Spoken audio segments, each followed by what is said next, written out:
If you've ever been out in the field, whether you're hunting around, hiking around, even driving around, you looked out and you saw a buck, and you thought to yourself, that's a nice buck. But then you wondered to yourself, what was it that caused me to just say that that is a nice buck? I think we all know in our heads probably what it was about that buck that made you say that. But deep down, if you wondered, kind of beyond the level of, well, I had a big rack.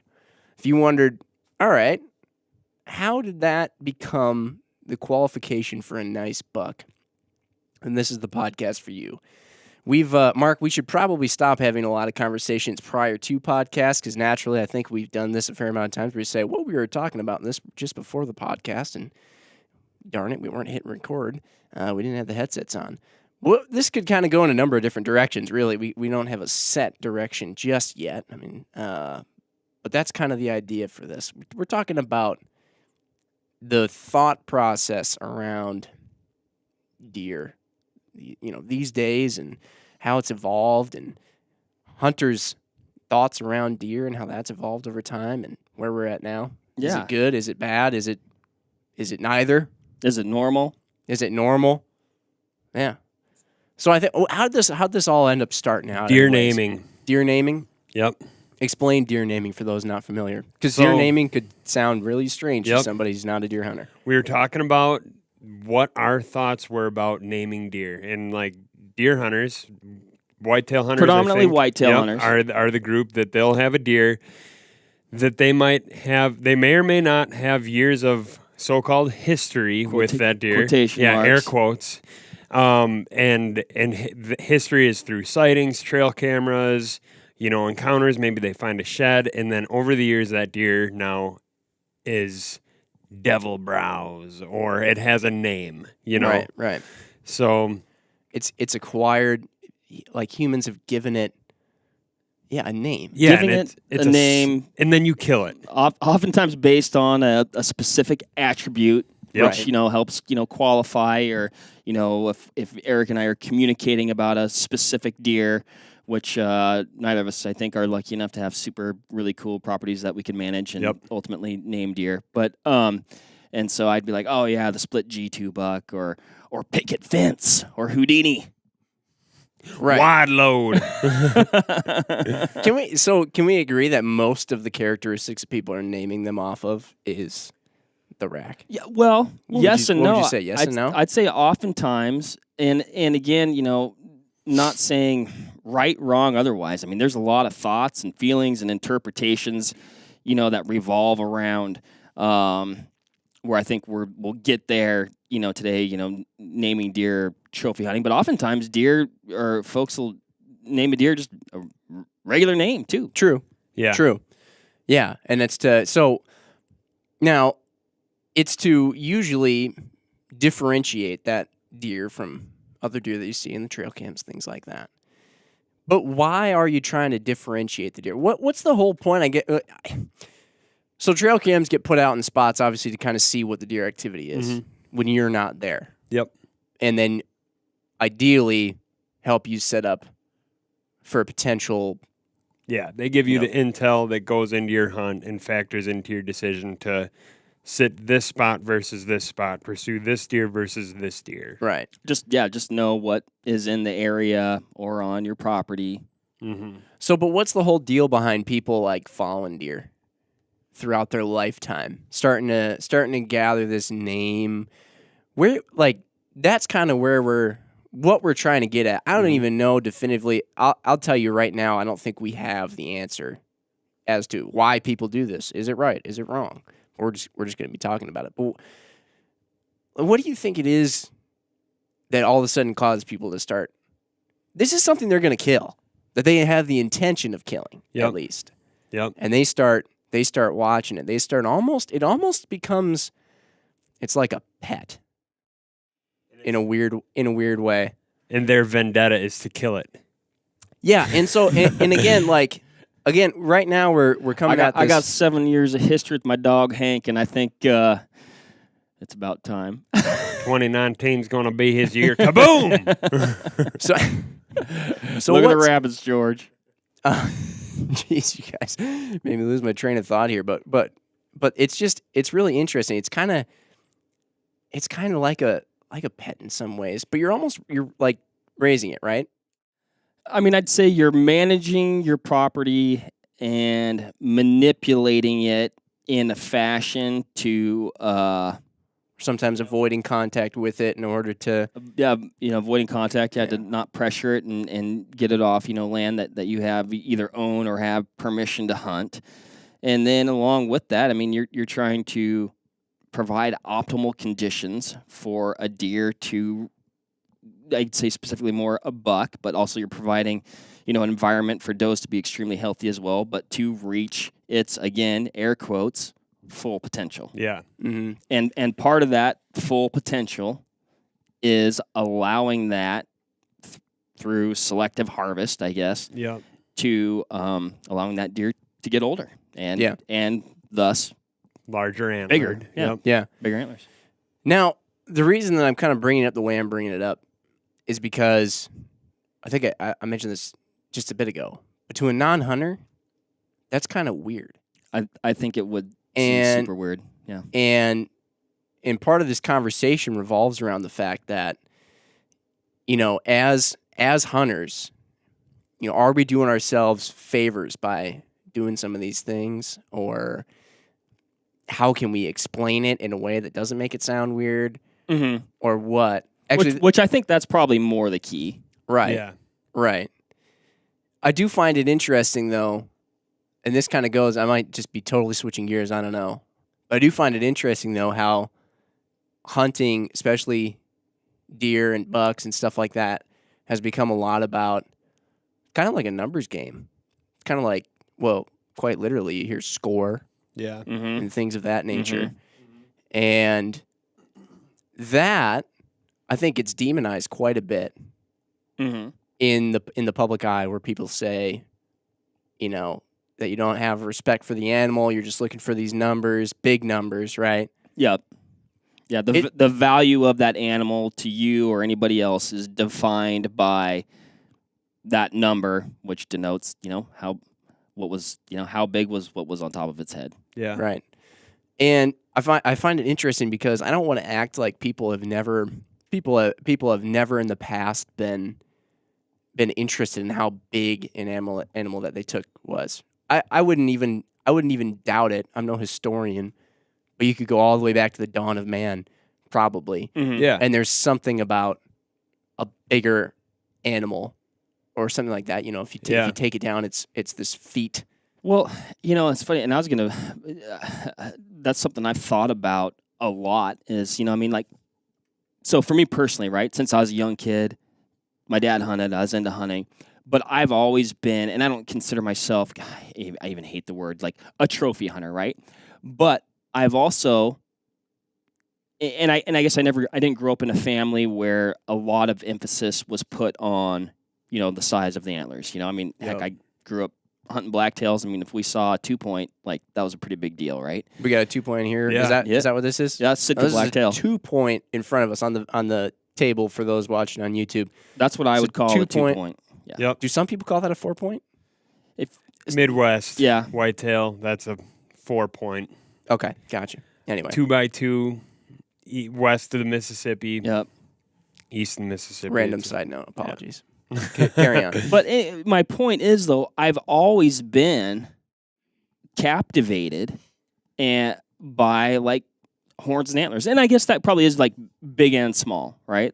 I remember, heck, as a kid, my mom didn't love deer racks and things like that, and so my dad kept them in the garage, and I'm like, well, I can do whatever I want in my room, so I'm putting those in my room. I thought they were super cool, and I don't really know what drove that. I can't tell you what drove that, but there was something I just found super intrinsically cool about horns and antlers, which just from the get-go? Just from the get-go, which makes me think, and it's funny, before this podcast, I was doing some Googling to see if there was any, scientific data or research, that potentially drives that even today, in modern humans, I guess, if you will.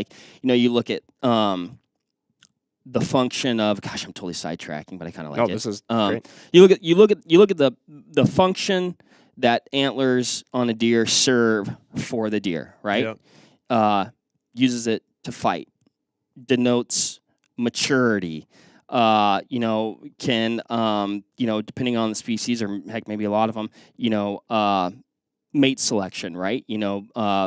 Females might use that as a visual indicator that this is like an animal or a mate that is obviously survived a long time, like has the skills to at least a couple of years, and so I think about that. I'm like, wow, man, like if you look at primitive humans, did somehow the being able to harvest those bigger animals, for food, was that did they even keep them around in their full intact form, right?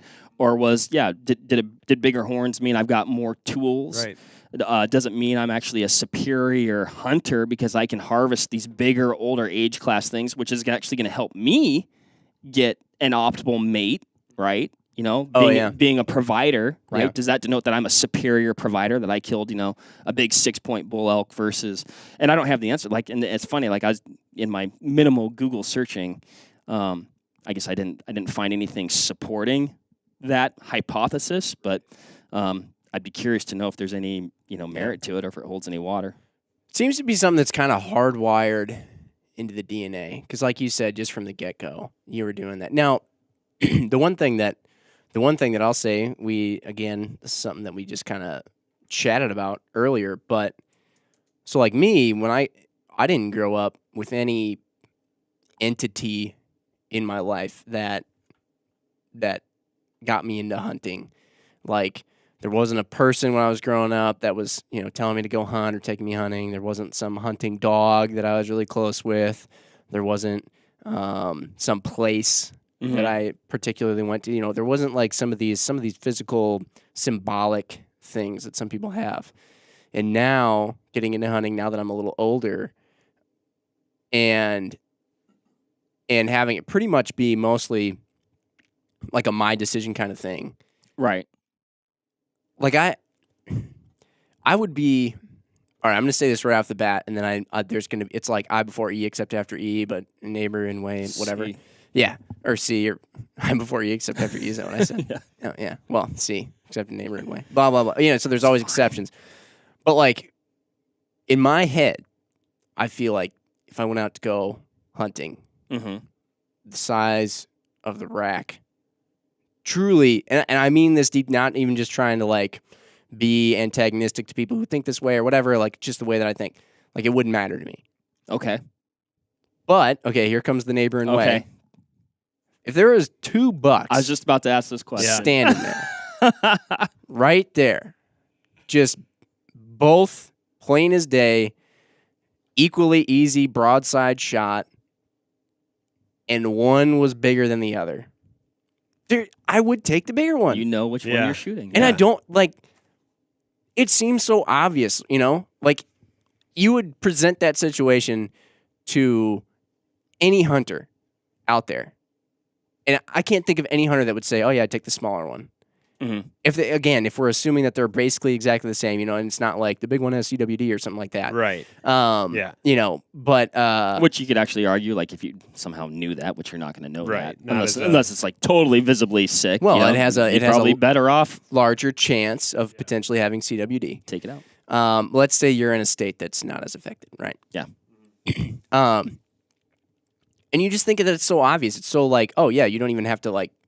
That's a pointless exercise, It's everybody knows it, but at the same time, I guess it's kind of like, well, why? Yep. But yeah, then we also got to talking about, okay, so then it became a game of situation, Right. Right. So let's say you're on a hunt that's going to be multiple days, and you see a buck come out right away, like 10 minutes into your hunt. Mm-hmm. It's fairly extreme, but it can happen. Yeah, for sure. 10 minutes into your hunt, you see a buck come out, and you have 4 more days. Mm-hmm. A whole season. Yeah. Do you take that buck? Do you wait? And I was saying personally, I would, like at this point, I would wait. Mm-hmm. Not because I'd be waiting on a bigger buck. That wouldn't go through my head. But I'd be waiting just because I would like to hunt more. But Do I have Mark to believe gives that the his deep potential for a larger antler deer, it's somehow playing into your thought process? I just can't imagine that it would like I know I gave the situation where like if both of them were standing right there, but that's kind of like Right. that. I mean, that's pretty. Lightning striking. That's pretty. Yeah, that's pretty extreme too. Yep. And again, it's one of those things where it's like, But also, you Yeah. know, like, and this is what I was going to bring up, and you already did in a way. Everything about this conversation is completely contextual, Yep. and it's going to vary probably pretty widely among individuals. And like we've already talked about, like 10 things that I want to circle back to. Yeah, right now. definitely. But you know, have you ever shot a deer before in your life? You know, what is the likelihood of seeing another deer? You might be a hunt or deer or elk or whatever this, you know, animal is that you're pursuing. You know, I might be on, I'll take, you know, state of Washington. That's where I grew up, right? If I was bow hunting elk and a legal bull, I'm going to put myself in the optimal situation. Roosevelt elk, I think, are like one of the coolest things on the planet. A legal bull comes out within the first 2 seconds of legal shooting light on the first day. You better believe I'm taking that shot. okay, Now, if I'm on some crazy managed possible private ranch where there's, you know, 4 points everywhere, Yep. you know, 6 points are fighting around every corner. Yeah, I'm probably not going to shoot the first 4 point that comes my way. For your reason, I don't want to cheat myself out of the hunt, you know, or having a more a longer, more experiences, more fulfilling experience, potentially get a bigger bull because, like I said, I don't know. I think big Yep. bucks and bulls are cool. But I'll argue against myself. I know, Eric, you want to interject. I'm totally cutting you off, but it just stuff keeps popping in my head. Eric, just shut your mouth. Yeah, shut it. But then, like, I can argue against myself. Like, I love to hunt. I love that experience. That's like a huge part of it for me. But then I'm like, I also love to hunt for food. I love the food aspect. I love sharing the food, the A to Z Camaraderie. process, the camaraderie. But then I'm like, well, gosh, could that be interpreted as like I'm essentially like playing with my food, you know, or like, so why does this? And I also hate this word because I think it often gets misinterpreted. But why is that sporting aspect so important as well? I don't know. Go for it, Eric. Yeah, keep talking. So you brought up how it's all kind of contextual and relative, and that's the number one thing that I think is a big kind of like flashing asterisk next to it. It's relative to your situation. To your point there, you brought up that Washington Roosevelt elk hunt. You get, you know, the first legal bull, you're shooting it. This year, like, I had a similar experience to that. Granted, it was one of the smallest bucks I've ever shot. But as soon as I saw it, I knew I wanted to shoot it. And that was because I hadn't had a chance to hunt with a couple of friends of mine in over 2 years. And I joked to those guys when I was down there that I'm going to shoot the first buck that I get a crack at that's a good ethical opportunity because you guys are here. Yep. $539 Iowa tag that guys will wait their life for. Not their life, but years to get. Oh, yeah. And I hunted for 25 minutes because we just got lucky. The first deer that came out was a buck that I was going to shoot. It was a deer that, I was excited to shoot because I had my buddies right there behind me. Now, the situation was perfect. Exactly. Like, everything you wanted to get out of that experience right there was what you wanted to get out of it. Right. And now the situation being perfect, let's say that I'm down there, I'm hunting by myself without any camaraderie. I just don't have any connection to the people down there. I just got this tag, waited a couple of years, got it, and went down. That deer comes out, I bet I can tell you for a fact that I wouldn't shoot that deer. Mhm. And it's just relative to the situation and what's around you and what factors into your Yeah. motive. And you're Well, that's- talking about the exact same state, Yep. exact same time, exact same deer, potentially exact same place, Yeah. and yet completely different mindset Yeah. going into it. Well, that's the thing that's cool about hunting because we're just mentioning so many variables. And that's the thing is there are so many variables in hunting because of the fact that it really involves every single step of the process, which what I mean by that is when you go hunting, there's figuring out where you're going to go hunting. There's getting the tag. There's getting the equipment. There's getting out there. There is the actual hunting, the stalking, the sitting and waiting, the patience. Then there's the shot. Then there's the harvest. Then there's packing out or whatever it is, getting out of there. And then there's the processing of the meat, cutting it up. And finally, then there's the cooking of it and all these things. Yeah, There's camp time, so many- joking around, Yeah. whatever. Yeah, there's so many variables, and then the people that you do it with or that you don't do it with if you're going solo or whatever, that it does make it a very situational thing.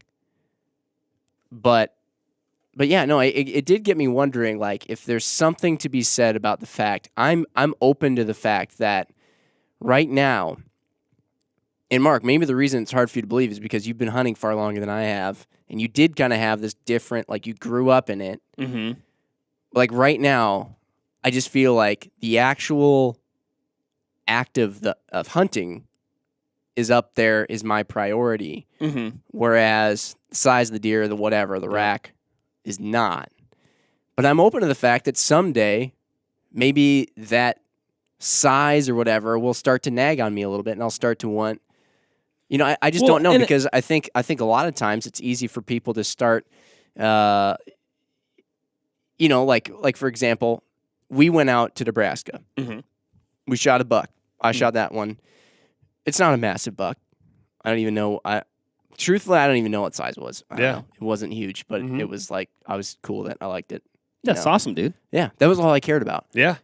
I could see, I don't know, but I could see next time I go out to Nebraska, now that I have that experience under my belt, Mm-hmm. that changed me. I'm not the same person that I was before I went out that first time. So maybe next time, who knows what? Next time I go out and I think, well, I got this buck last time. I'd like to get something bigger. I don't know, or I went out last time with Ryan and Mark and we had this experience. It was with a muzzle loader. It was, I want to take a buck that's farther away than the first one I shot. Or like now you have other things to start basing off of. Right. Rather than just what you had originally, which I think can also change things quite a bit, Well, I think it can, and that was, there's definitely some nice bucks where we were, but again, the context of that hunt, like none of us we'd looked at that area for a long time, but none of us had any, boots on the ground experience there. We wanted to go, like we went into that going like, if we get a buck, like if we can get a buck, like this is going to be a pretty big deal. And I'd still maintain, I'd probably go back there about every year and feel that same way. But, and don't get me wrong, because I don't think that antler size should be, I guess, personal opinion, right? Focus group of one right here. Like, I don't think that should be like the defining or determining factor of, or necessarily, the single reason a person, heads a field, right? Mm-hmm. Like, or at least, and I know that's not the fact for me personally. But it could be a situation like we talk about, and we touched on this already, but extending the hunt. Like, let's say we did that hunt 3 years in a row, and you're fortunate enough to shoot a couple bucks that are about that same size or something like that. Yep. And it's the fourth time you've done this hunt, and it's that same scenario we described before. It's day one. You're just minutes into the hunt, and you've got this opportunity. And I think sometimes, although it's almost like a default, by holding out or trying or hunting longer, by default, you're giving yourself this like bigger experience, right? And so it's like, yes, you are hunting for a bigger animal, but what you're really hunting for is the byproduct of that, which is this a bigger experience. bigger experience. And somehow, well, bigger experience literally has the word bigger in it. Mm-hmm. I think a lot of times, I think a lot of times some of this feeling probably can come from people wanting something bigger. Mm-hmm. You know, it's kind of, well, you see everybody talk about, oh, that's my biggest buck. Yeah. And then what do they have to do? Find a bigger one. Yep. I mean, that's kind of the way that people work a lot of times. Yeah, a lot of times. But And and one thing I always like to say is it's the size of the hunt, man. Oh, yeah. It's the size of the hunt. And yeah, I can look at, I've got some taxidermy in my house, and I think we even talked about this before at one time, but the biggest buck that I have mounted isn't my most important deer. I would to me entirely personally. echo that. And so, in fact, probably the coolest hunts I've been on, where I've been fortunate enough to get something, they're not defined by what was on top of that animal's head at the end of the day. Like, it was like, I said, it's the size of the hunt. Yeah. And, but I think, well, I guess there's a couple things I could dovetail into here, but, it's almost impossible to talk about a conversation where you're discussing the human psychology in some regards nowadays without mentioning how social media and things like that can affect it. And certainly, I'm sure that when you go on social media and you just see giant slob bucks, plastered all over your Facebook wall, that can have something to do with it. You start seeing, well, should I get a big buck? Yeah. And then I think that happens as well. You ever have those mornings where you wake up and you just wake up thinking, and you almost have like a really great thought in the morning, just like right out of bed, boom. Usually has to take at least until like 10:45 a.m., but I get what you're saying. Okay, cool. No, I mean, it happens occasionally, and usually I can never remember it, and I start talking about it, and then I lose my train of thought, so forgive me if that happens. But I was thinking about, the idea of this dovetailed into beginner's luck in my head. Mm-hmm. You take a sport, right? Let's take basketball. I've always enjoyed basketball. And you get somebody out on the court who's never played basketball before, and you just say, put the ball in the hoop, right? And all of a sudden, they go around, and actually, they're not bad. It happens in all kinds of sports a lot of times. And I think a lot of times it's because when you're just starting out, it's simple. Mm-hmm. There is one goal, right? In basketball, it's put the ball in the hoop. I mean, that's it. Yep. And then all of a sudden, kind of once you get that down, though, you start looking around and you start seeing other people like, oh, that guy can dribble between his legs. That guy can do a behind-the-back pass. Yep. That guy can do an alley-oop. That guy jumps high and he can dunk. Mm-hmm. And now just like putting the ball in the hoop isn't enough anymore. And you start trying to get into, figure out how to do this thing and that thing and get bigger, better, faster, stronger. Mm-hmm. And you kind of get away from just the core, which was put the ball in the hoop. And for some people, it can totally throw them off. Some of the overthinkers. Anyway, and that's just starting to get into sports stuff a little bit more so than hunting, because I'm not saying... Well, it's possible you can overthink a hunt and actually hunt worse. Oh, for sure. That's certainly possible. But that's a little bit less of what we're talking about. What I'm getting at is just that your mentality as you do things more certainly can change from when you first start out. And your progression. Like Your that. progression.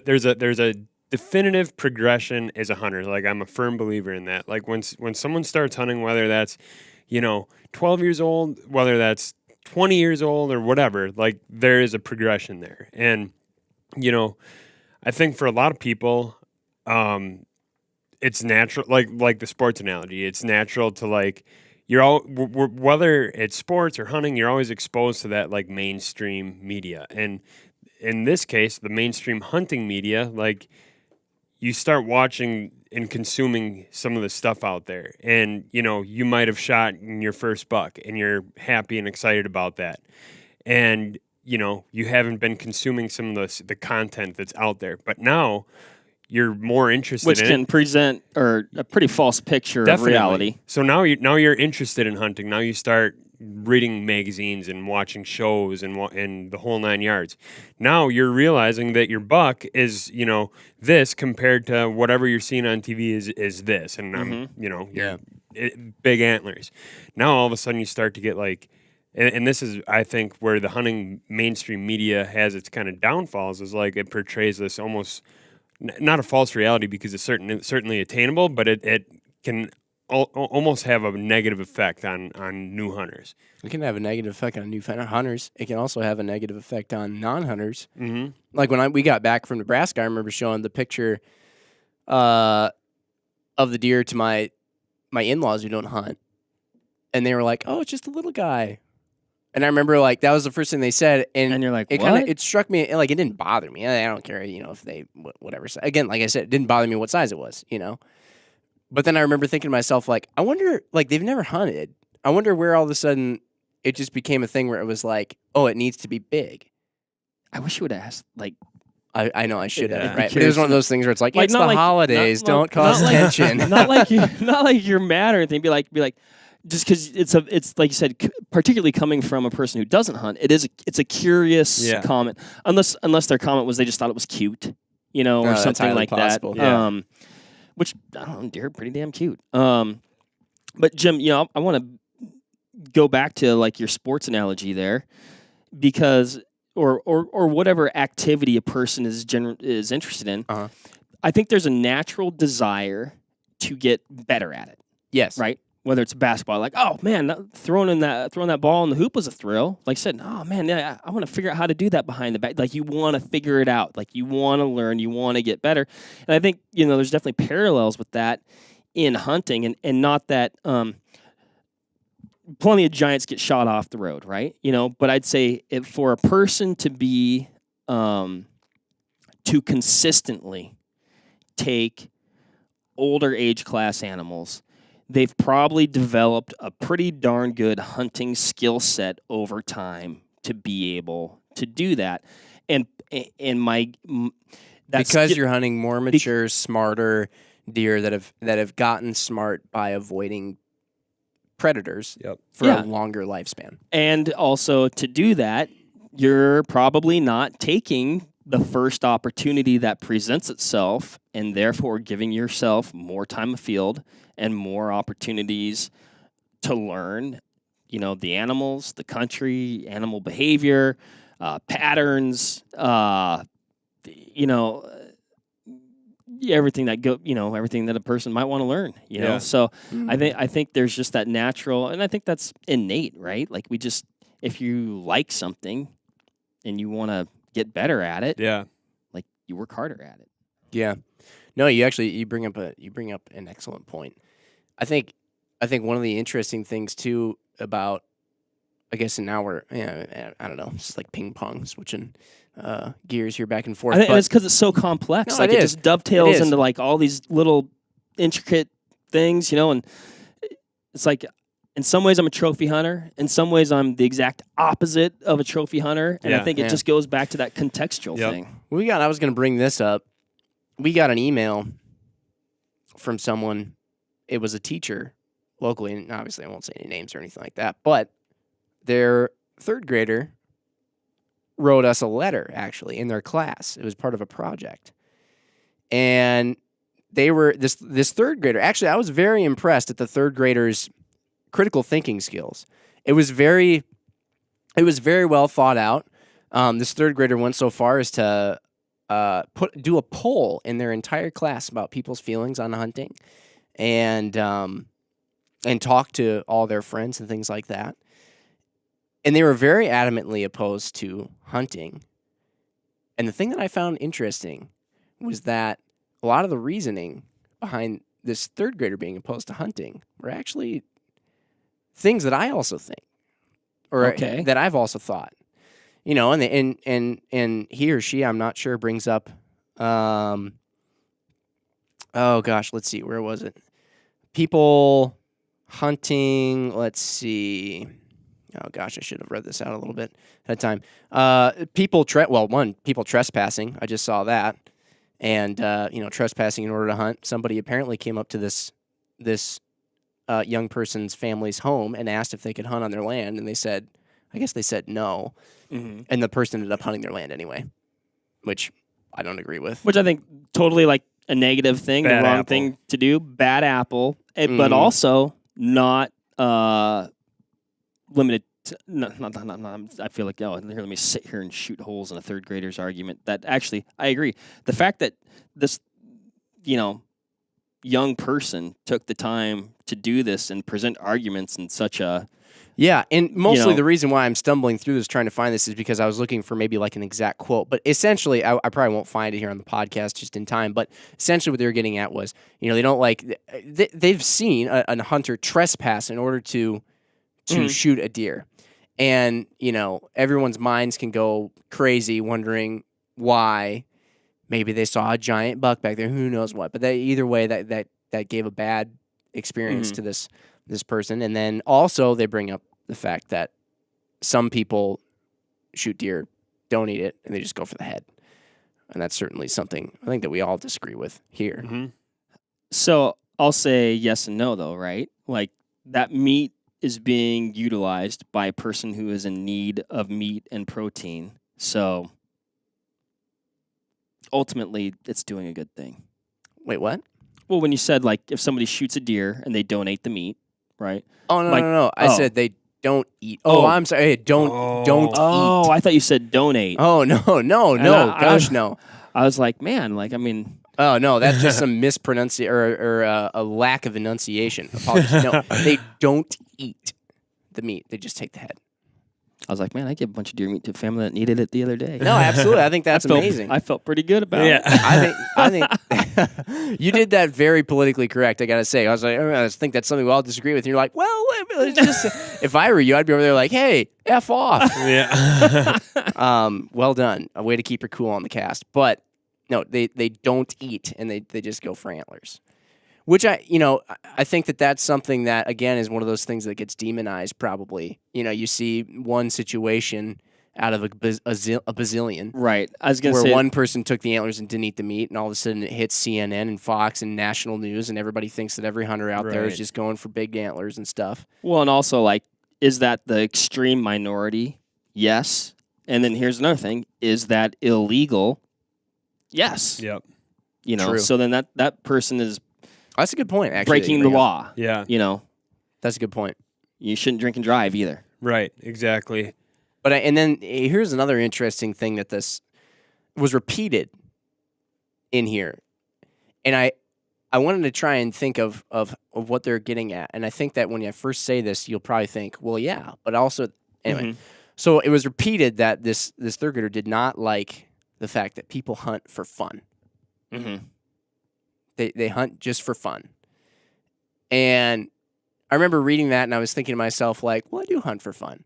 Yes. But then if you peel that back and you try to, kind of understand what they're really getting at, I could see maybe how their idea of hunting for fun maybe is a little bit, is hunting not out of respect Yeah. of wildlife and of the animal, and it's just kind of, it's a very selfish form of hunting. Like, I'm going to go through, I'm going to tear up the habitat, I'm going to do whatever I can do to have a rip-roaring good time and blouch, blouch, blouch. Well, or that the act of killing, right? Is that the fun part. That's the fun part. Yeah. Like that's Right. where that's the sole like generator of your enjoyment from just that killing experience. something. It's Right. like, bam, got it. Case in point, not the case, which is why I slammed on my brakes the other day to avoid a squirrel, which I happened to be hunting squirrels a couple days before and would have loved to have gotten one. Yeah. And yet, I basically, put myself in harm's way. Yep. And I was like, oh, no, stop, And it's because if I just wanted to kill something, right? If I got just extreme enjoyment out of doing that, I'd have gunned it. Right. Well, I think if you got extreme enjoyment out of killing something, you'd be in jail. Well, yeah. We'd all be watching Netflix about, Mark Boardman, serial killer. Yeah, screw loose. Right. I'm glad I stopped then. But I know I'm still sane. But I think that's another thing that probably gets portrayed incorrectly when you see people talking about big antlers and stuff like that. We're getting we're getting a little bit away from like simply killing, but when people really talk up the size of the deer a lot, they start putting numbers to it. Yeah, they start holding it and doing entire day long photo shoots with it. Yep. It all of a sudden starts to become guilty. I took a photo with my deer. I didn't take 24 hours to do it. But yeah, then that all of a sudden starts to be, I could see again how people would start being like, is that the whole point? Right. And I think like, you watch, not to just keep reverting back to the mainstream media, but you watch these shows and like I have a background in that. Like I myself have been guilty of like, if you shoot a deer, the first thing I did when I was hunting with my buddies, first thing I did was look at my friend and like gave him a huge high five. We're laughing hysterically. And to someone who doesn't understand hunting, oh, dude, yeah, that might be a super weird thing to them. And I can totally get that. Rip it out of context, and it is. It is. Well, 100%. Yeah, you just took the life of something, and your first thing out of your mouth is you start laughing hysterically and high fiving. Snip that 15 seconds out of space-time continuum and just show it to anybody, and they'd call you a sociopath. Yeah, they'd be super weirded out. And I think, now, like, to start peeling the layers of that back, like this person hunting for fun, there is fun, 100%, and there is fun in that moment. Like, the act of ending an animal's life is not the enjoyment process. The part that you get enjoyment out of when you do end the life of an animal that you're targeting, that you're hunting, is that everything that you did that led up to that point paid off. Like, to put context to that situation, it was a team effort. I had a buddy that was kind of trying to bump deer my way. He played a part in that hunt. My other buddy, helped pick the location. There's so much there to be joyful about. Well, and there's an astonishment, right? I think that's where like the laughing and I can't believe this and you're hugging each other. Like you said, everybody played a part. It's this amazing, but there's a level of like astonishment, like I can't believe it actually worked. Yeah, because it doesn't. Because there's so many times that it doesn't. Because work. Exactly. It works out so rarely. Yep. You can't believe that it actually happened. Yep. Now, what do you say to somebody who's been doing the whole watching a deer, naming a deer, all that stuff? No, that's a lot that's culminated up to eventually if they go out and kill it. What do you say to that? That's a totally like from the outside in. That's a weird thing to look at. I've been that person before. Like I quite literally have been on both sides of this fence. Like one time, years ago, I was living in Iowa, and my wife and I were super lucky that we were renting a house that just happened to be on like 200 acres of land. The guy gave us full permission to plant food plots on it, all this stuff. Well, the 3 years that we lived there, we, would do the food plots, and we were able to follow deer, and like develop this air quote history with them. So to that person who like finally shoots that deer after, and this may or may not be like answering that question. So definitely like pull me back if it's not, but like, you shoot that deer and it's like, it's different than that fact of like, hey, let's us three go out hunting and let's try and make something work. Now it's like, you kind of have been trying to learn these things. It's almost like a chess match. You're trying to learn something over the course of a couple of years, and then you finally put the pieces of that puzzle together, and it paid off.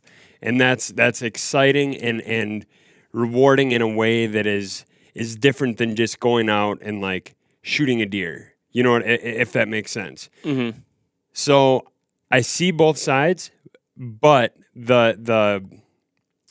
it all goes back to it all being relative to the situation that you're in, Well, in both those situations, like whether it's like, you're hunting a super managed piece of property that you've got a lot of, blood, sweat, and tears in, or you've gone on some mountain hunt where you've got a lot of blood, sweat, and tears in, you're still heavily personally invested with time, effort, and care, and learning and planning. So all those things, they're different, but they're the same. Right. Why do people manage properties? Do they manage it just to get, and I know that the answer is going to be it depends, right? That's just life. Life just depends. Do they manage it just to get big bucks, or do they manage it to have good habitat? I think the good habitat is part of having big bucks. Or do they manage it to just like, maybe good habitat wasn't the right word, but do they manage it just to like make a better section of the earth? Or I are don't- they, or are they like all the things that go into it? Right. There's, forests, there's Yeah. trees and grasses and even bugs or deer and Yeah. other animals. Do they manage it for that? Or do they manage it just to grow big old honking bucks? I think you'd be hard pressed if you got back to the root of that question to find anyone who said that they bought their prime chunk of real estate that they've been saving their whole life after. If they said anything but, now I finally have the opportunity to hunt these world-class quote-unquote deer. I think that's what a lot of people would come back saying. I'd say the habitat and the health of the deer herd, and it would be a byproduct of, I'd say by and large, right? I guarantee there are exceptions, right? Yeah. I mean, there's quite literally a website devoted to these properties for deer hunting, a couple of them, a couple different. But I'll say this, this person is, maybe one to, I've done a million air quotes this podcast, but grow big deer, right? In essence, you're kind of doing that, but pretty amazing byproduct having optimal habitat for a variety of species, Which not just I'm deer. not saying it's a Right. bad thing. At this point, it's really up to listeners to figure out whether they think it's a bad thing or it's a good thing. There are people out there who probably have properties that they manage. Yeah. And, I'm sure that every single person out there who has your property is a very individual thing, and you probably do it differently than the next guy. Yeah. So it's up to you. But, I'm just, again, this is kind of for those people who maybe who aren't as familiar perhaps or just have wondered about this this kind of thought process or this mentality. Let me throw something else in there. And I'm probably interrupting again. That same person that's, trying to grow that giant buck because they like big bucks. Yep. Yeah. I'd about guarantee they care about wildlife Definitely. and enjoy wildlife on an extremely high level. It's like, the pinnacle focal point is like, I want to shoot this, but I guarantee they love seeing the turkeys. And that's what I was going to add. Yep.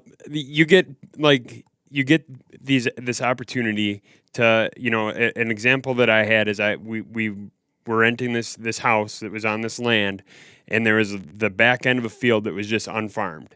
It was just like grasses and invasive species and stuff, and we burned all that away. Like we killed it all off. We burned it with fire, and we planted in a food source, and we had pictures of like deer and turkeys, and that's like super rewarding. And I think you'd find that a lot of the overwhelming majority of the people that do that like management route would go back to that. Mm-hmm. Totally. Yeah. Yeah, we're rolling all over the map here. I know. Another thing that I wanted to bring up too was, so I brought up a while back here now, the idea that I think that if you were to talk about the traditional hunter right now in time, I think that you would have in your head the image of somebody who probably goes after big bucks, Mhm. kind of enjoys the numbers of it. Yep. This is a 170, whatever. I still don't even know the number system. Right. And there's kind of this new agey kind of thing, if you will. Mm-hmm. I don't know if that's the right word for it. I'd agree. But you've got a swing in the hunting culture right now. It's going much more towards public lands. It's fair chase stuff. We talked with Land and Jason from BHA about that. And a number of things. The food component is getting celebrated way more. Oh, absolutely. As it should. Yeah. Absolutely. Woodsmanship is another thing that I think is huge to throw into that. Your list there.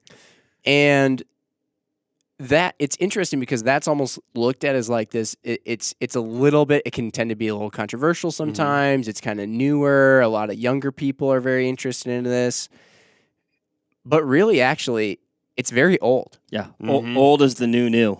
Old is the Definitely. new. I mean, you hear people talking about like Aldo Leopold and reading his book and Teddy and stuff like that. Mr. Teddy Roosevelt, and it's interesting to see how that swing is also happening. Mm-hmm. No, I think folks are getting kind of getting back in a lot of ways to the root of why are you out there? And again, again, I'm first say that antlers in some way do play a part in that for me. Or even those people, if you put again like the $2 in front of them or whatever, they take the bigger one, right? Yeah, or they would have all these situations where individual different. Mm-hmm. I can't think of the word of it. Situations that are mutually exclusive, whatever the word is. Mm-hmm. Blank. They would have these situations where one, they might take the small buck Mm-hmm. or a doe. We didn't even mention does yet. Yeah. But then on other times where they might wait and try and go for something bigger. Yeah. Mm-hmm. But yeah, it is still kind of this new. It's just a different. It's a different way of looking at things. Yeah, and I think all these things they've always been there, right? It's not like all of a sudden I just started eating deer, No. right? Yeah. But but even personally, like my focus on that has been, I'd say, heightened in the last 10 years. Yeah. It's like, when I look at a deer or a bear now, I mean, dude, like I see those ribs that we made with your buck the other day. Like, I mean, I'm equally excited about. I mean, like that's all. It's like we have those organic shirts on the website, and that's almost how I'm like, oh yeah, looking ribs, at the deer through that lens. You're planning all these future meals, and man, I've never made this before. Or, I've never made goose pastrami before, and I think just the information that's out there maybe has helped with that. Recipe books have been around forever, and I think a lot of people are coming to realize like wild game it's not necessarily like this super different thing that you have to do different things with. You can do, it's meat, and you can do all these, whatever you want to make, you can make these amazing things with it. Yep. And I think, the other thing we talked about in that list was woodsmanship, and that's what like our friends at the hunting public are doing. Like they are empowering people to know how to go about doing this stuff. And I think just that woodsmanship that goes into that is super rewarding. Like I can guarantee you that if I could see into a crystal ball for my 2019 deer season, and one end game was shoot a giant antlered biggest buck ever where I just went and shot the deer and that was it, or the other option is to go and shoot a 4-point or a 2-point, depending on how we look at this. Yep. On a piece of public land where I like scouted and I did some homework on like learning this property and hung a tree stand in this spot and like the deer came up the trail, I guarantee you I would go for that smaller deer over the big one, hands down. Yeah. I think part of the thing that you bring up too with the woodsmanship and some of that stuff and appreciating more of these details of the hunt, I think a lot of that has also come, we've brought this up a few times, but from some of the influences into the hunting world from non-hunting industries. Mm-hmm. So you have the hiking, mountaineering, rock climbing, mountain biking, boating, things like these that are outdoorsy activities where you got to be somebody who probably knows how to make a fire in the wild, probably knows how to pitch a tent, likes to hike, likes to rock climb, likes to do a lot of physical activities outside, but maybe they haven't hunted before. Mm-hmm. But now they're trying to find a way to get into it, and a lot of times the way that they get into it is, they look at things as not a game of these numbers or inches or size or points or things like that or score, and that's kind of how they justify it to themselves. Yeah. If it were all about the score, then they wouldn't be as much into it. Well, and you can definitely see where I guess the hunting community as a whole, right, is guilty of presenting itself, and I'm not saying everybody, but in a lot of ways guilty of presenting itself in such a way that is off-putting. Mm-hmm. Like, oh man, it really is about, or it's just about the antlers, or and so folks who enjoy all those, nobody ever talks about what they do with the deer after they shot it. Exactly. Yeah, right. Those folks that do love the outdoors and outdoor activities and actually might truly enjoy engaging in hunting or fishing or something like that where you're procuring your own meat, I can see where, we're guilty of, creating like, I guess, an off-putting image, and which dovetails right into exactly what I was going to say is because we do know the rest of the story, right? Like Eric and I might be having a conversation about, let's just say, because it doesn't happen very often, that I shot some really big buck, right? And you, Jim, as an outsider, you've never hunted deer in your life. I'm like, Eric, dude, you wouldn't believe this thing was a freaking true giant. Yeah. Came down. All I saw was, a rack in the brush and, describing G2s and G3s. Right. And, so Eric knows what I'm talking about. But Eric also knows, probably just either by knowing me or whatever, the work that went into the culmination of the experience. Yep. He knows that, hell, we're probably going to eat buck meat together in about a week. Yeah. Right? But an outside person isn't going to have that inside knowledge, if you will. And so, I mean, I think and it's up to us to communicate that. For sure. That's probably the case, I think, with you. I think you just brought up an excellent point that we've probably been dancing around a little bit. But that's probably the case with a lot of people who bring up the big buck stuff, and maybe even some of the people that, I don't want to feel like they've been targeted here in this podcast by any means, but some of the people that, we've been discussing is that I'm sure a lot of them, they harvest that animal, they get the meat, they feed their families with it, things like that. They put a lot of work into it. They had to have. But yeah, it's what we really get excited and we tell the world about or show, because you just got to be so careful nowadays. Everybody's looking to take something out of context. Yeah. And just the other day, I watched a YouTube video. It was 2 kids here in Wisconsin that, they were young high school kids, like just out filming their hunt, like they were doing the whole like YouTube video thing or whatever.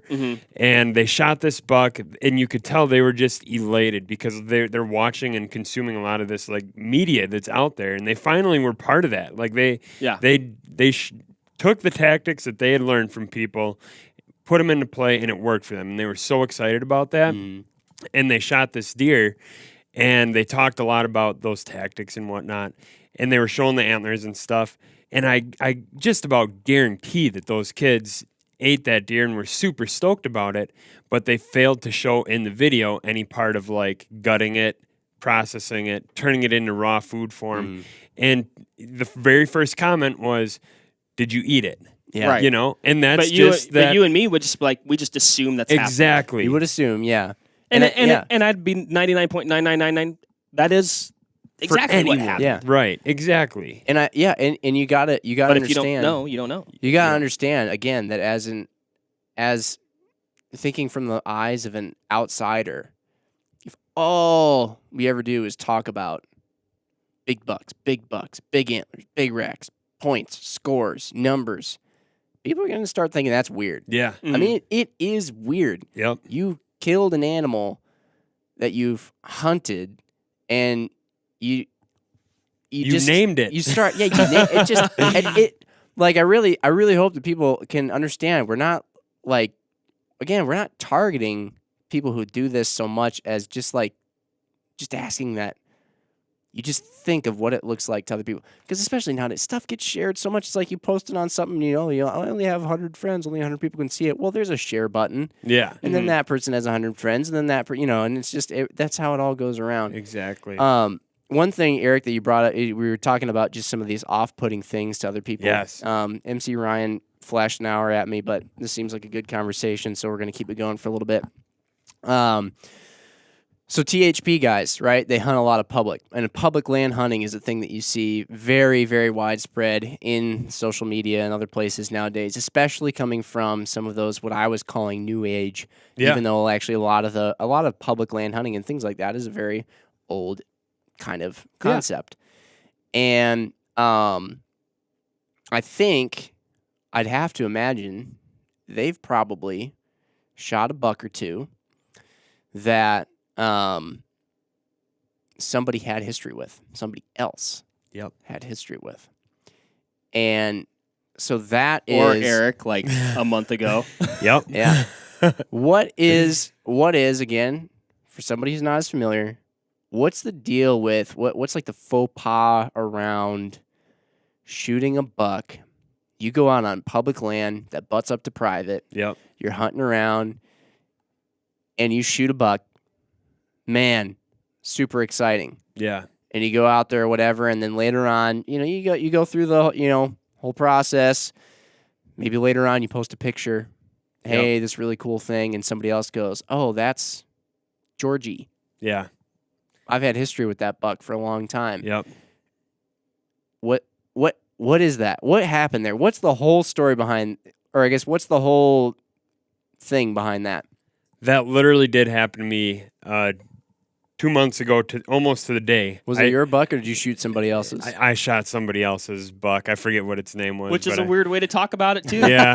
That's where it becomes like a pet. Yeah, I shot your buck, but it's Like it'd be so much different. But it's really, I mean, and dude, totally wild animal. It's just a buck that a dude was highly aware of. Yeah, Right. Like it'd be so much different if Via you shot, a lot of hard work that he put in. if Exactly. you shot my dog. But also, It'd be some people get mad like you shot their dog. Exactly. Anyway, It's okay. So but somebody has this history, right? They've Right. been seeing it on trail cameras. They've been trying to essentially set up a situation where when this buck is mature, right. first off, why does somebody pass up on a buck? I would You say know, like, in this case, Yeah. when you're trying to almost grow a buck, why? So you pass up on it. Yeah, you pass one up because you have this goal in mind of whether it's age or antler size or a combination of it. You pass up on one to hopefully let that deer next year or 2 years from now be that one, or because you have another one in mind that you're trying to shoot, that doesn't meet your age and maybe perhaps size requirements. Okay. When you shoot on public land, again, that butts up to private maybe in this situation, you shoot a buck and it's somebody else's buck. Kind of what's the thing that, again, we're talking about something that can be kind of off-putting that Yeah. hunters can do sometimes. What's that like? I think you're when you're in that situation, myself being the guy who shot a deer, I didn't know. Of course, the it's not like deer. he has a collar on. Yeah, I had no idea that deer existed. I walked into that area that day and had been there in the general area a week before, saw a bunch of giant rubs and huge scrapes, figured that there was a very, mature deer in that area leaving that sign. Didn't know what he looked like at all. And on the other side of the fence, literally another guy had known this deer, had been targeting this deer, I think, for a couple of years, and whether he named it or not, I don't know.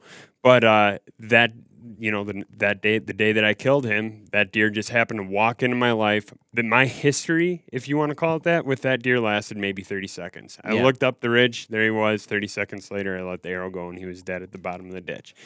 And so there's two different wording things there. Like it had the person who actually reached out to me, and I would consider that person a friend now. So that's kind of a cool thing that goes along with this stuff. Yeah. But had that person shot that deer, they would have been hanging on all those moments that led up to that. Like they started to develop a personality to the deer. Maybe they knew that it was aggressive, so they wanted to grunt at it, and that would ultimately lead to its demise or whatever.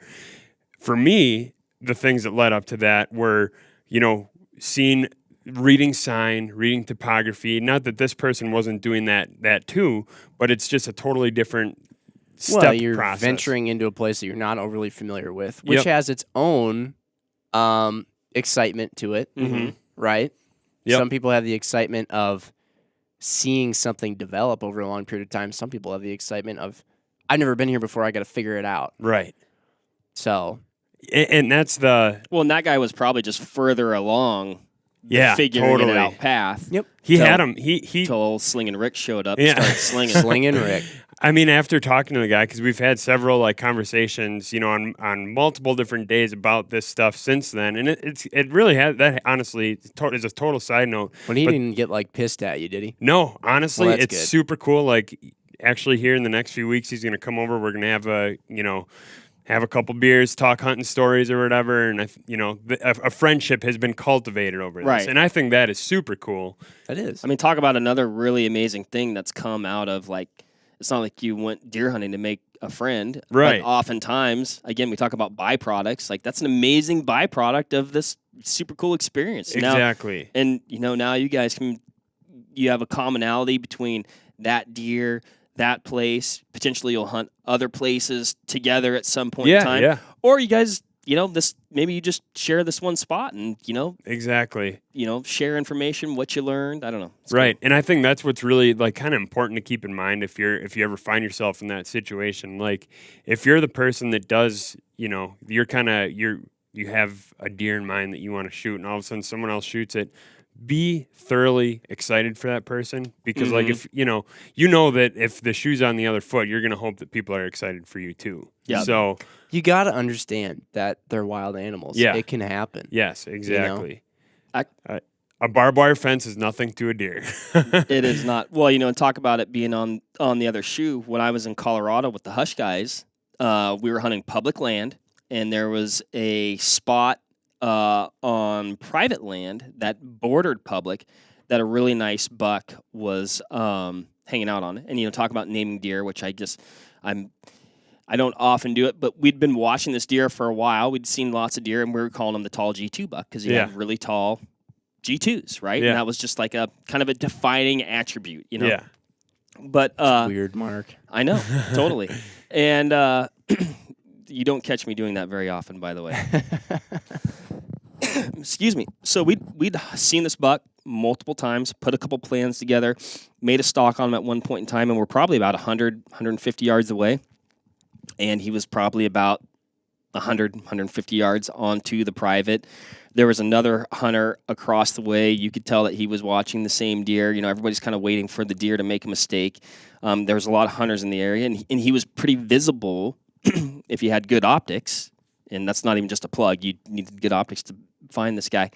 But anyway, we hunted them essentially several days, and we made up by watching him for as long as we did from afar. Oftentimes, we kind of figured out a pretty solid game plan. I'm making this story longer than it is because I'm kind of recounting it as I go along. But the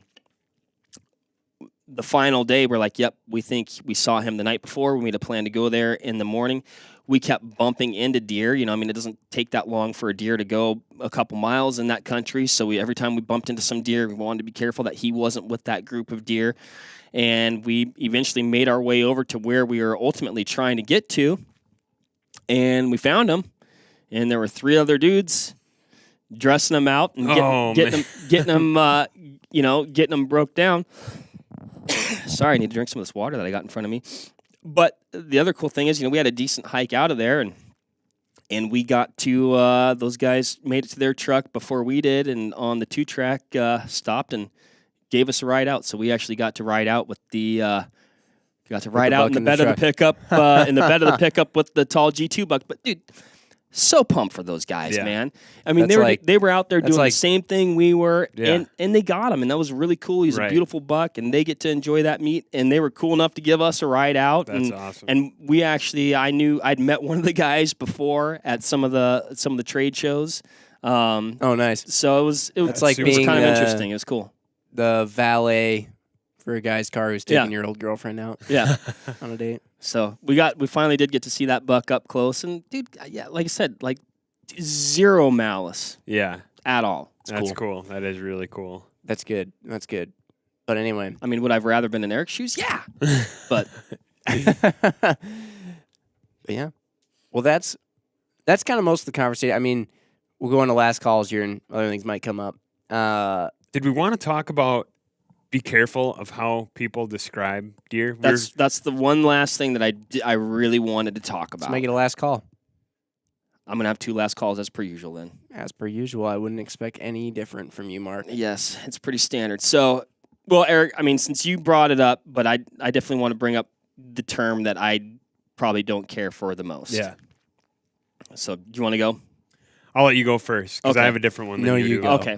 No, you go. You go first. first. I love you more. Whoa. So no, I mean, we were talking about like perceptions, right? And I think it's important out of respect to the animal, because we do love and care about and respect these animals, to talk about them in a way that is respectful. And I think that also translates into perception to people who don't hunt. So, when a person sees, a smaller buck or a smaller bull, they might be like, oh man, yeah, then this dink came out. And I'm like, man, that's just like a really negative way to talk about a smaller buck that, who knows, could potentially be a future giant, but small buck, big buck, whatever, like it's still a living creature. It's still something we care about, and to call it like a dink or this like that, I just think it's derogatory. A raghorn. Yeah, or and kind of offensive. And I think and you're really defining the value of that animal again by what's on top of its head or what's not on top of its head. And like it just doesn't seem very respectful. And again, like as a non-hunter, particularly, like if you saw a person like, oh, yeah, it's like, oh man, I think it could be off-putting.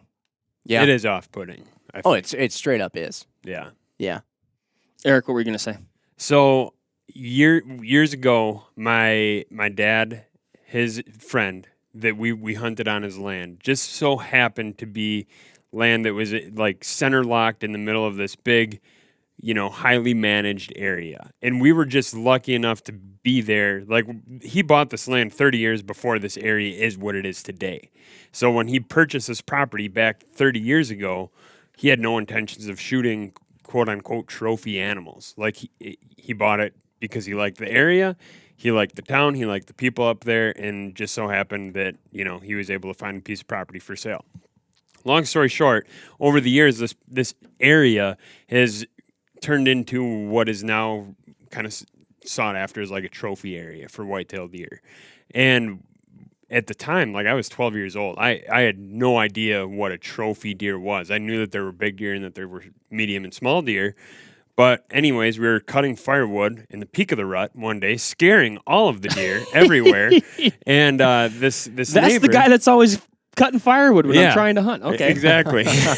So this guy, this neighbor, all of a sudden kind of waves us over to his fence line. And, we go over and he's like, hey, I got to ask you guys a question. Do you shoot toy bucks? And we all kind of, had this like puzzled look on our face, like, what's a toy buck? What do you mean? Oh, toy bucks, like small basket rack type deer. Well, this was a day after I shot a toy buck. So you never know when you're going to say something like that. Yeah. That a 12-year-old kid is he just trying to be like kind of a dick or something? No, he was genuinely trying to, and there's nothing wrong. There is something wrong with the way that he brought it up. Yeah, like right. If you're going to try and get somebody to share management values with you, that's fine. But you don't want to go in there guns blazing and degrade them. And he didn't even know that I had shot a buck the day before. It was my first buck. Right. It was like Yeah. extremely small. Oh, it's just like when somebody goes, "Oh, it's just a little guy." Yeah, it was a mini guy, and Not small to you though. Yeah. And not because of. Dude, I mean, I guarantee you can remember absolutely every finite detail for sure of that entire hunt, and it's probably one of your most special moments in your life. Exactly. So, like, when you're talking about these animals, to your point with the whole dink thing, don't degrade them, because somewhere, there might be a guy in Michigan or Pennsylvania who's shooting quote unquote dinks every year. Maybe that's a 2-year-old buck in his area, and that's a trophy for him. But that guy might be the best hunter in the world because he's out there shooting deer in a very challenging area on a very difficult place, whereas you, looking through your lens in your trophy managed area, this is a hypothetical situation, don't degrade that person because out there's somebody else in a totally different one. It's just it all gets back to the like, why do people even get like why would you even get insulted if somebody said your buck was small? Yeah. Like at this point I wouldn't, but right. I don't know, it's all kind of like revolving around this just like the big buck thing. It's very interesting. It is. All right, Mark, I know you got another last call, so I'll just give mine here real quick. Eric, one thing that we didn't jump in on, but you brought this up, and I'll do my best to recap it. We brought this up prior to jumping on here. So Wisconsin, when we found CWD in this state, had a big old, massive, giant deer killing fest where they were trying to kill a lot of deer to try and eradicate CWD. I was going to say, herd eradication. That's what it was called. Yeah. Herd eradication. Pretty extreme. In fact, one of the guys local here was a deer assassin, and people didn't like that around here, around Yep. this state, because a lot of bucks are getting killed. They could have grown up to be big bucks, and they were trying to manage their properties in order to grow big bucks. Yep. And so Wisconsin stopped that program. Mm-hmm. I don't Based know- on feedback, yeah, and pushback from our hunters. right. And so that happened. Illinois was doing a similar thing. I don't know if it's around the same time or whatever at a later Yeah, date, but same time. they still do that Yep. to this day. And Eric was saying that Illinois is one of, if not the only state Yep. that has CWD in its deer population that is not only maintained a level state, but has actually declined. Yep. And so the management aspect of it, and you bring it, letting bucks get old and stuff like that and grow up and get big antlers, you got to realize too that when they grow old and they don't have things hunting them, they have more lifespan, and more time means more chances to get exposed to some of these Yep. diseases and things. And CWD is just such a hot button. So I'm not saying that if you manage land, you're causing CWD. Right. By no means. No, but it's just it's an interesting thing to bring up. It's just something to think on and research more and look into more, I'm sure. But I did find that to be interesting. And naturally, there's many variables. But I mean, you can't deny that the longer a deer lives, Right. the more chance it has to get No, it's CWD. just- I mean, if this ever dovetailed into like a part 2 of this discussion, Doug Dern would be a phenomenal one to have on because used his to philosophy has done a 180. Yep. He used to have his top row. You didn't shoot a buck that was off the top, Yeah. smaller than the top row buck, unless he wanted to, or unless you wanted to wear the sombrero. yeah, or if it was like your Sombrero. first time or whatever. Yeah. But now things are a lot different. Right. Now that they, he found CWD on his. Yeah, a His year land, ago. right? Yeah. Year ago, 2017. I Very believe. very interesting stuff. Things more to look into more. If you're curious about what CWD is, we have a podcast on that. You can scroll back. It's one of our earlier ones, but check it out. Anyway, that's mine. All right. Probably just dropped a nuclear bomb there at the end, but I- that's how I like to leave it. And I like I'll to leave things in a cloud of dust. the old stir the pot last call and Yeah. jam out of there. Kick the hive and run. Eric, what do you got? I have on like big all caps letters, like it's all relative with like 2 exclamation points written on this paper in front of me. And like that's what a lot of this does boil back down to. But I guess for a last call thing, I would just say like find what it is that you want to get out of hunting and go after that. Whether that's like learning deer and just shooting a deer that you were able to figure out, big, small, whatever, like, cool, do that. Whatever it is, just figure that out. Figure out your situation. Don't look at anyone else, what they're doing. Like, it might be cool to pick the brains of other people if you want to learn tactics. Right. But when it comes down to your harvest decision, like, think about what, if it gets you excited, like, Yep. that's good enough for me. Shoot a Heck doe. yeah. That's Shoot it. always good enough for me. Exactly. Shoot a doe. Yeah. I can tell you that on this holiday hunt in Wisconsin, I hunted hard for 3 days. I was exhausted for does, and I thought I would get one, but I totally didn't. Yep. I was beat. It was Yeah. hard. They're Yeah. not easy. Yep. Nope, that's awesome. If And you it- shoot a doe, Euro mount it and then send us a Oh, picture. we're going to, yes. Oh. That's a new thing. That- on Send it. us your doe Euro mounts.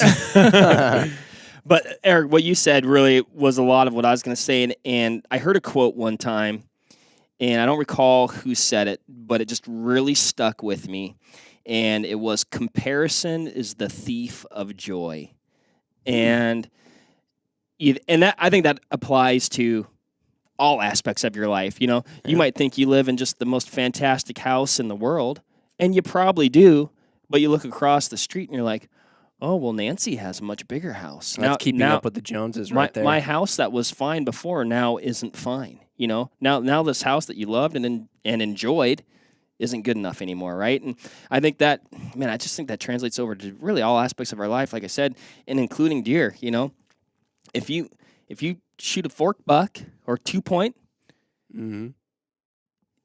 just to Eric's point, if you're getting a If that made you fulfilling experience, Yeah.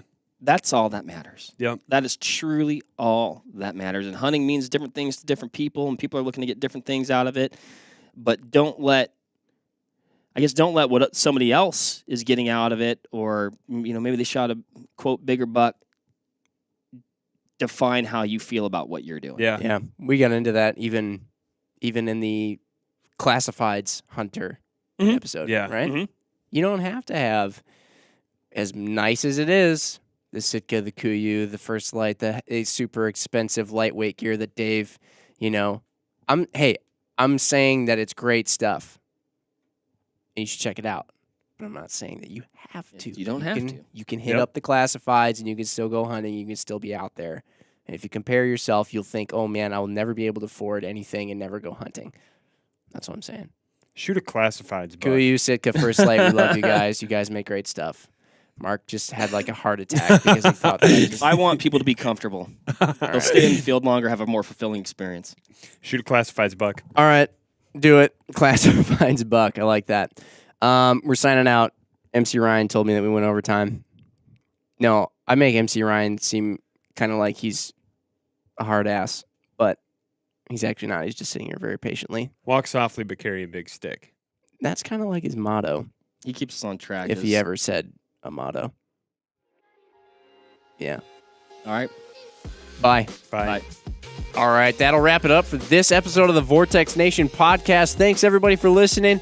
Hit that subscribe button so you can always stay up to date on the latest happenings over here at the Vortex Nation podcast. You can also follow us on Instagram at Vortex Nation Podcast. Again, everybody, thanks, and happy hunting and shooting. We appreciate it. Have a good one.